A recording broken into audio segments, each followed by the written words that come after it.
Fala, sétimo ano, tranquilo. Primeiro, desculpa a cara descansada, porque eu realmente estou cansado, estou trabalhando o dia inteiro, tá?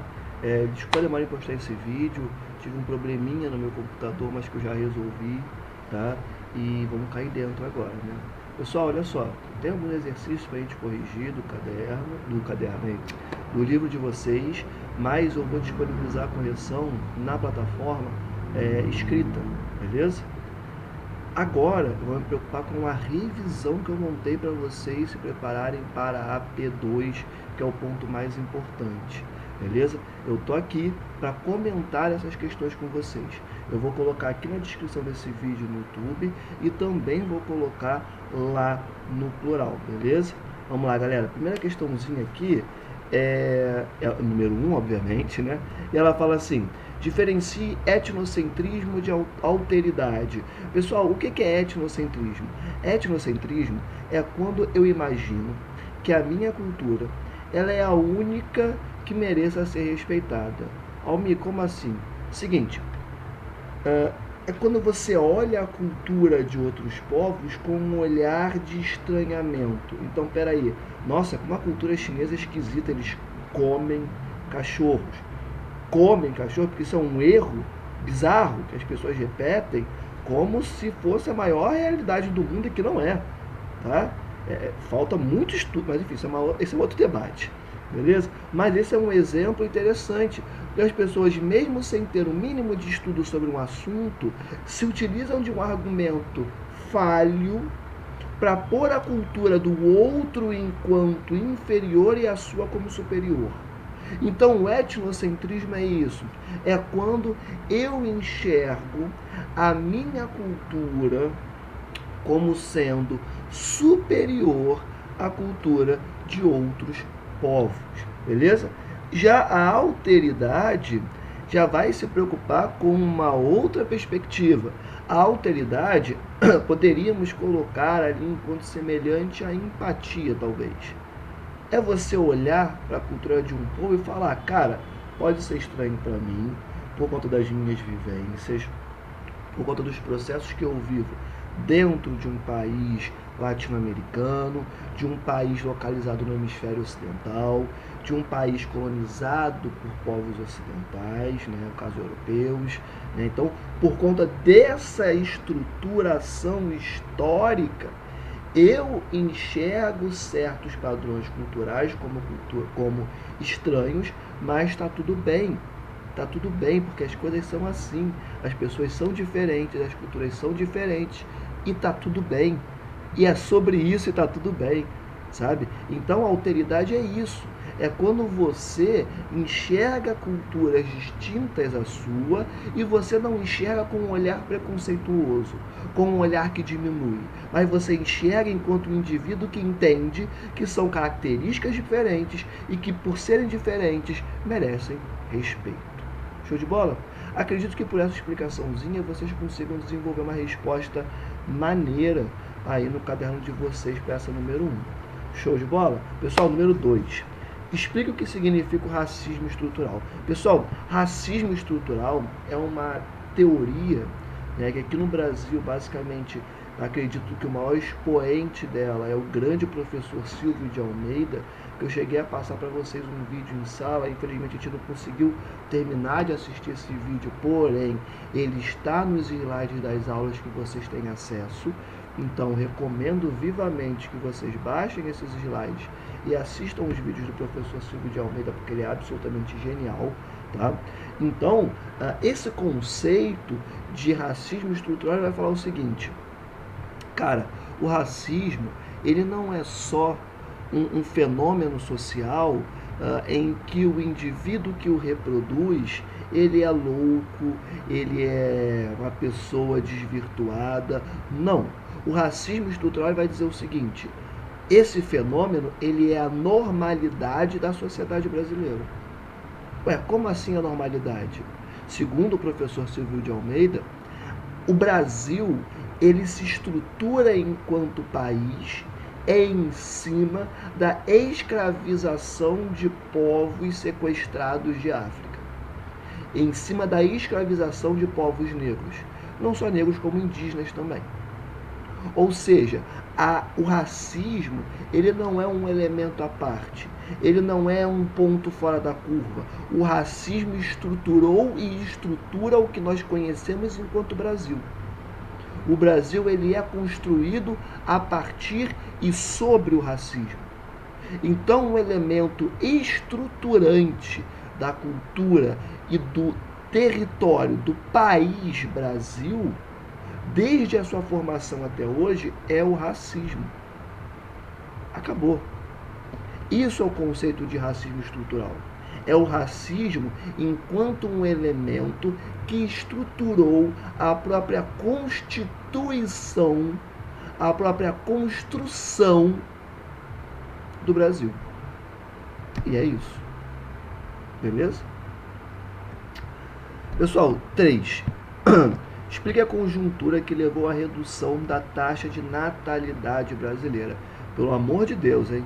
Nós falamos exaustivamente sobre isso em sala de aula. Se alguém me erra isso na prova, ou alguma questão semelhante, né, que toque nesse tema, eu vou chorar em posição fetal naquele canto ali, ó.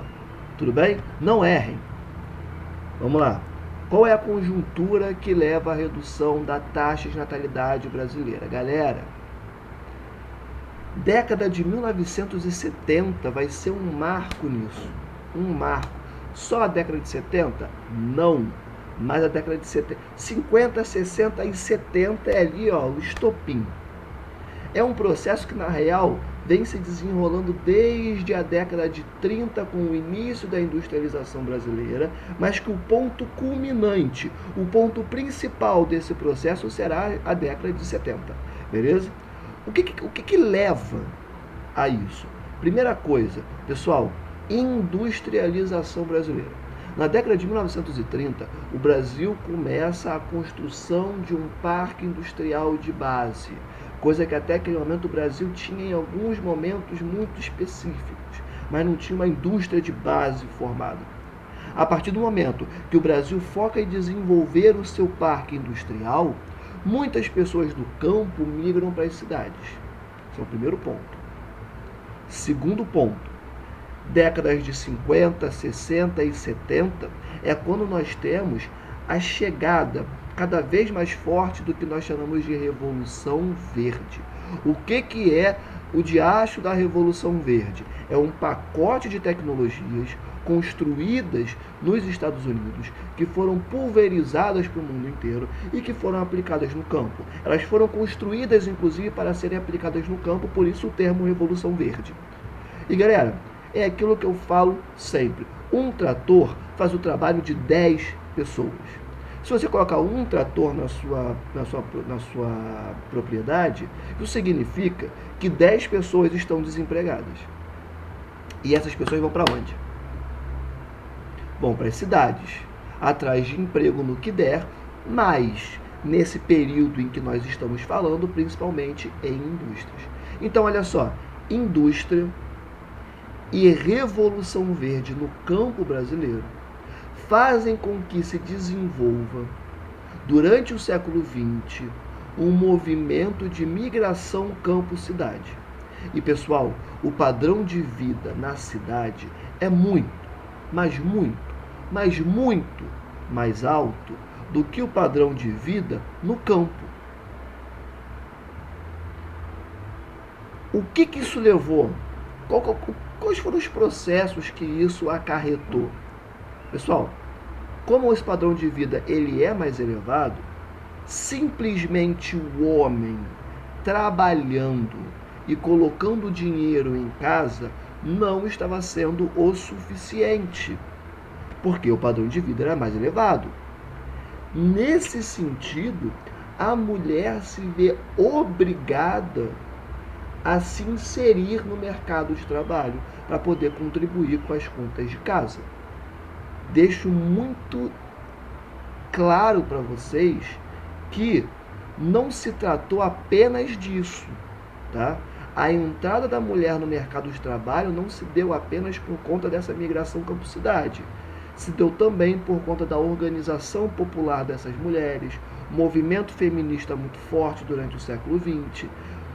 Porém, analisando enquanto um fenômeno geográfico, para entendermos a redução da taxa de natalidade, nós precisamos ressaltar a influência da industrialização e da Revolução Verde nesse processo, que acarretou migração campo-cidade e, por conta do aumento do padrão de vida, do preço do padrão de vida nas cidades, as mulheres se viram obrigadas, né, a entrar no mercado de trabalho para contribuir com o pagamento das contas das suas casas. E pessoal, a partir desse momento, as mulheres elas desenvolvem uma dupla jornada de trabalho. Como assim? Ela agora trabalha 8 horas fora e depois ela chega em casa e tem que fazer janta, tem que passar roupa, tem que lavar a casa, tem que cuidar dos filhos. Então essa mulher, ela basicamente vive para trabalhar e ela simplesmente não tem tempo para pensar em ter mais filhos. Logo, a taxa de natalidade brasileira despenca durante o século XX. De boa. E atualmente, como é que isso se explica? Atualmente, o Brasil ele segue um padrão que se reproduz no mundo inteiro. Obviamente que quando falamos de Brasil, país ex-colônia, país sul-americano, país da periferia do sistema mundial, nós não podemos achar que o que acontece aqui é 100% igual ao que acontece numa Alemanha, numa França, nos Estados Unidos. Não é. Nós somos um país emergente, um país de periferia do sistema internacional. Nós somos um país que foi ex-colônia. Por mais que existam processos que possuem semelhanças entre regiões do planeta, eles nunca serão iguais por esses fatos que eu estou falando para vocês. País ex-colônia nunca será igual a país que foi metrópole. Ponto final. É assim que funciona a nível internacional. Então, por mais que o Brasil ele repita um processo que acontece a nível internacional, nós temos nossas especificidades, nós temos nossas particularidades. Isso sempre tem que ser lembrado para estudar qualquer fenômeno geográfico. Mas, tratando sobre hoje em dia, no Brasil nós percebemos um movimento em que as pessoas têm preferido não ter filhos para focar na carreira, para focar numa melhor qualidade de vida, para focar em consumo, ou porque percebe que o padrão de vida está ficando cada vez mais alto. É só ver o preço da carne, é só ver o preço dos legumes, é só ver o preço de tudo, né? Ter filho no Brasil de 2022 é algo absolutamente caro. E já no Brasil de sempre, na verdade, né? Só que 2022, o Brasil tá, nossa senhora, né? Então, muitas pessoas têm focado em trabalhar, em estudar, em viajar, em consumir. E depois, muito depois, pensam em ter filhos. Pega o meu exemplo. Sou professor de vocês. Tenho 27 anos. Eu estou focando em trabalhar, em estudar, em organizar a minha vida. E se eu tiver filho, eu vou ter lá para 35, 40, 45 anos, de forma planejada. Por quê? Porque nesse momento eu vejo que ter filho no Brasil é algo muito caro. E eu não quero ter esse gasto. Eu prefiro focar em estudar, em trabalhar, em me profissionalizar cada vez mais. E me melhorar enquanto profissional. Depois, muito depois, mas muito depois, se eu tiver nessa pira, aí eu penso em ter filho. Beleza? Então, falei para vocês do processo principal, né, que explica a redução das taxas de natalidade no Brasil no século XX e toquei na realidade atual. Beleza? Acredito que com esses elementos que eu forneci aqui, vocês consigam escrever uma resposta maneira. De tanto que a gente já falou sobre isso em sala, vocês conseguem formar uma resposta legal de maneira autônoma, né? Vamos lá. Questão de número 4. Explique como a redução na taxa de natalidade pode afetar a PEA de um país. Pessoal, o que é PEA? PEA é população economicamente ativa. Basicamente, são os adultos que compõem o Brasil. Vamos lembrar dos slides das aulas que vocês têm pleno acesso. Lá vocês têm a pirâmide etária brasileira. Pirâmide etária, que vamos recapitular, é um gráfico que mostra a estrutura da população do país de vocês. Ela é constituída de jovens que estão na base, crianças, né? O meio, que é a peia, que são os adultos, e o topo, que são os idosos. Tá? Pessoal, o que acontece em um país em que as pessoas estão tendo cada vez menos filhos? Isso se aplica ao Brasil, a qualquer outro país que esteja passando por um cenário parecido. Pessoal, se as pessoas não têm filhos, a PEA, a população economicamente ativa, ela não vai sendo reposta. Por quê? Porque adulto fica velho. E aí vai compor o topo da pirâmide etária brasileira. Se as pessoas estão ficando mais velhas, essa PEA, que é a porção da população de qualquer país que mais consome e que mais trabalha, vai diminuindo. E se essa porção vai diminuindo, a economia para de girar. Percebem? Tanto que há uma questão na Europa Ocidental, que tem índices de desenvolvimento humano elevadíssimos, justamente relacionados a isso. Por quê? Porque como as pessoas, em países como a Alemanha, em que as pessoas simplesmente não estão tendo mais filhos, ou quando tem um filho e só, essa PEA está ficando cada vez mais enxuta. E se a PEA não é recomposta, a economia do país para. Porque sabe quem vai comprar um iPhone? É um indivíduo com 25 anos, é um indivíduo com 35, 45, 50 anos. 50 anos o padrão de consumo já muda.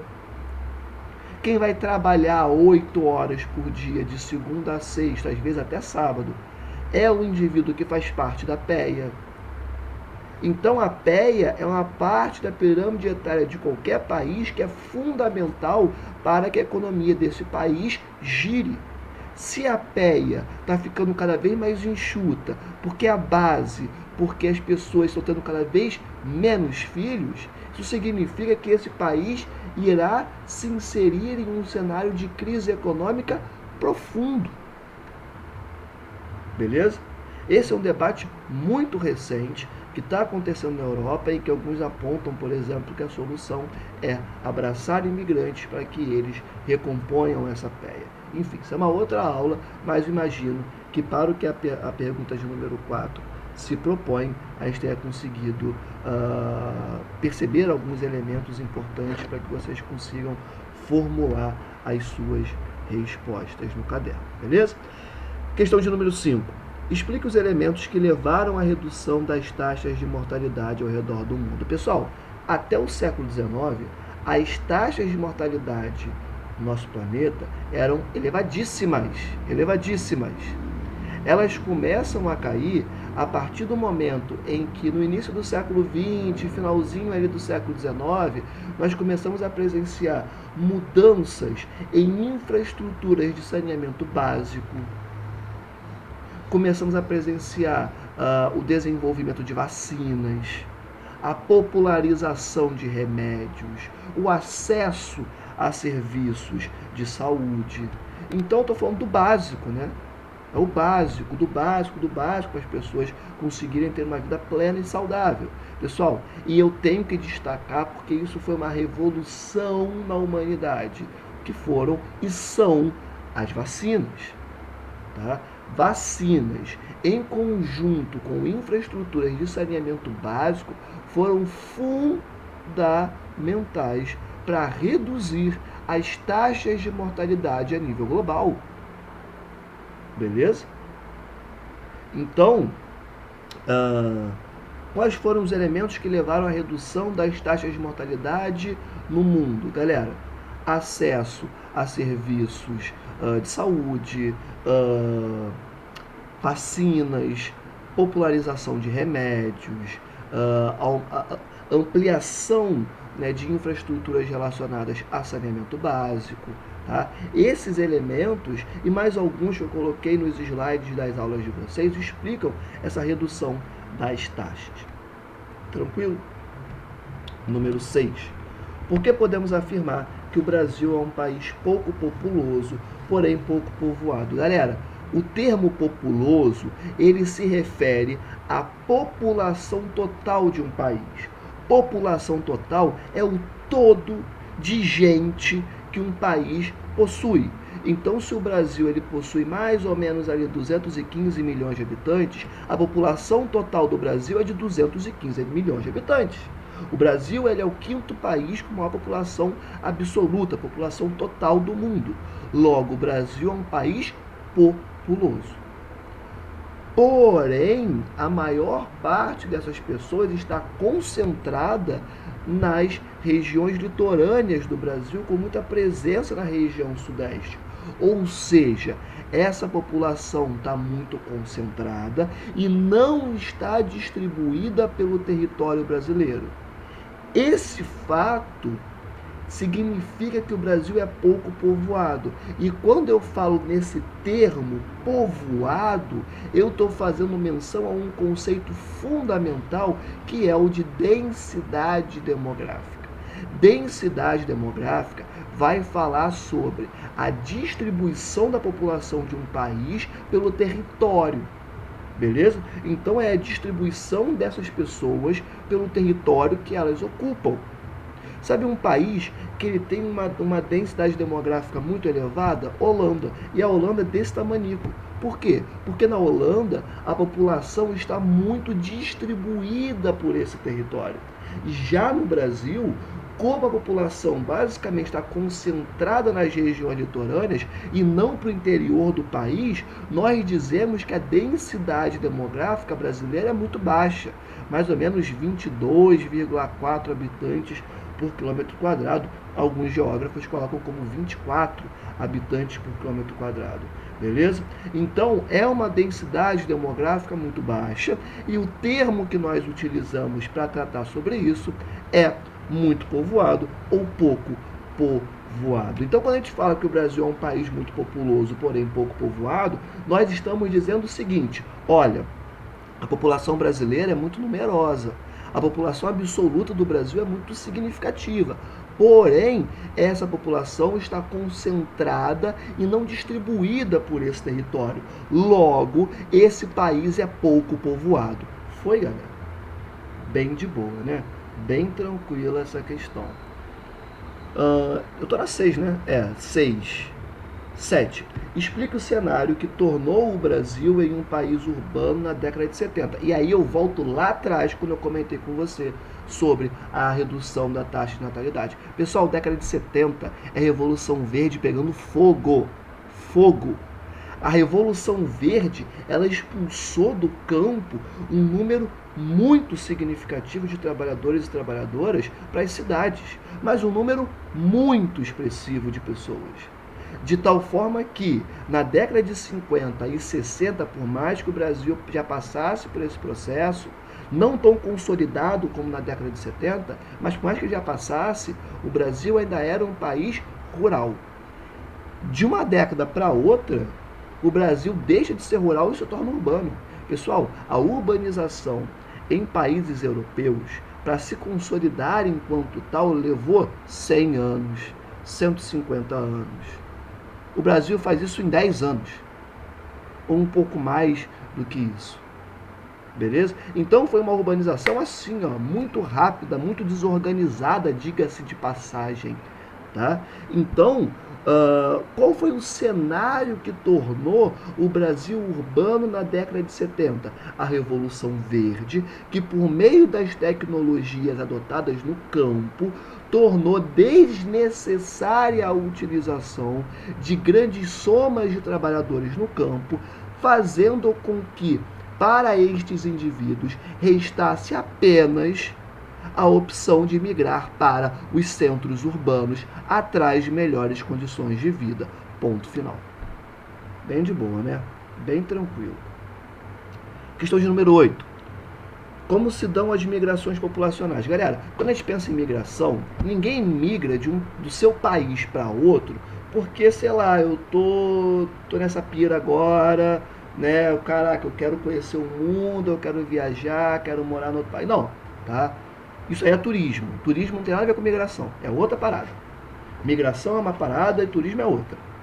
Quando eu falo de migrações populacionais, eu estou falando de cenários em que há motivações para que pessoas deixem os seus territórios natais para buscarem outros. Em geral, são motivações bem ruins, tá? Eu estou falando de guerra, eu estou falando de fome, eu estou falando de crise econômica. Ah, pensa no Brasil, né? O Brasil tem tudo isso mais um pouco. Então, quando a gente pensa em migrações populacionais, nós temos que pensar que estes indivíduos estão saindo de seus territórios natais, buscando novos territórios, em virtude de situações que ocorrem de onde eles partiram, que normalmente são situações negativas e que os expulsam. É o que nós chamamos na geografia de fatores de expulsão. E os territórios que recebem esses contingentes populacionais oferecem fatores de atração populacional. De boa, né? Questão de número 9. Qual é a importância da PEA para a economia de um país? Novamente, PEA, população economicamente ativa. A PEA de qualquer país é a porção da pirâmide etária que mais trabalha e que mais consome. Portanto, quando pensamos em uma economia saudável, temos que lembrar dessa fatia da população deste território, uma vez que é o que basicamente faz a economia girar. Tranquilo? E questão de número 10, explique por que podemos encontrar elevadas taxas de mortalidade em países desenvolvidos como os da Europa Ocidental. Também já comentei sobre isso aqui, mas vou repetir só para poder deixar bem bonitinha essa parte para vocês colocarem no caderno de vocês. Pessoal, olha só. Por que muitas vezes nós encontramos índices de mortalidade muito altos em países da Europa Ocidental, sendo que lá os índices de desenvolvimento humano são muito expressivos? Galera, porque o pessoal está ficando velho. Pensa na Alemanha, ficando não, né? Tá velho já há um tempo. Pensa na Alemanha, que a taxa de natalidade lá é negativa. Se eu não me engano, é menos 1,5 filhos por casal. Não tenho certeza, tá? Mas é uma taxa de natalidade negativa de toda forma. Galera, se as pessoas não têm filhos, essa população não é reposta. Ou é reposta numa velocidade muito lenta. Esses adultos vão ficar idosos, correto? E idosos, depois de um tempo, falecem, né? Morrem. É isso.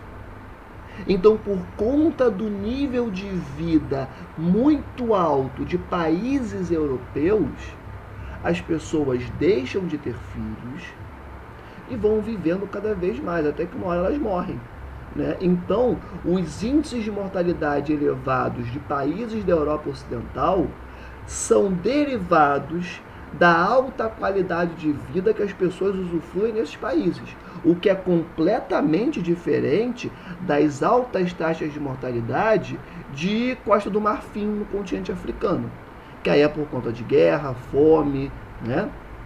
São continentes diferentes com estruturas internas completamente diferentes.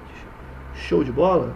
Pessoal, acredito que eu tenha fornecido subsídios para vocês bastante interessantes, para que vocês consigam formular suas respostas nos seus cadernos, beleza? Essa foi a nossa revisãozinha para P2. A prova não tá assim, um bicho de 7 cabeças, mas tem que estudar, beleza?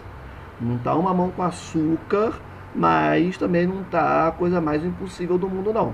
Se estudar, consegue representar, consegue mandar bem na prova. Show de bola, galera. De boa. Pessoal, então, deixar um beijo no coração de vocês. A gente não se viu essa semana.